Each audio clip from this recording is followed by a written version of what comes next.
آگے بڑھیں اور آپ کو بتائیں کہ وزیر اعظم شہباز شریف نے کہا ہے کہ اسمگلنگ کی روک تھام کے لیے آرمی چیف کی معاونت پر شکر گزار ہیں۔ ایبٹ آباد میں شہید کسٹم انسپیکٹر حسین ترمزی کے اہل خانہ سے تعزیت کرتے ہوئے وزیر اعظم نے ڈی آئی خان کے شہداء کو خراج عقیدت پیش کیا۔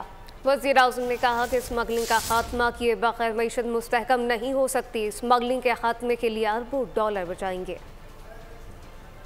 اسمگلنگ کے خاتمے کے لیے پوری طرح یکسو ہے اور اس کے لیے میں نے خود کئی میٹنگز کی ہیں اسلام آباد میں، اور متعلقہ تمام جو حکام ہیں ان کو میں نے یہ گزارش کی ہے کہ وہ اسمگلنگ کی روک تھام کے لیے اپنی کارروائی کریں۔ ہمارے جو قومی ادارے ہیں افواج پاکستان کے ساتھ مل کر ہم اس کا کلا کما کرنا اتنا ضروری ہے جتنا کہ معیشت کو دوبارہ زندہ کرنا، کیونکہ اگر اسمگلنگ کا خاتمہ نہیں ہوگا تو ہماری معیشت مضبوط نہیں ہو سکتی۔ تو یہ ایک ایسا ناسور ہے جس کو جڑوں سے کاٹنا میرا یہ فرض اولی ہے اور پوری حکومت کی یہ ذمہ داری ہے۔ تو انشاءاللہ انٹیریئر منسٹر محسن نقوی اور ہم سب مل کر اس کے خاتمہ کے لیے پوری تمام جو اپنی صلاحیتیں ہیں بروئے کار لے کے آئیں گے۔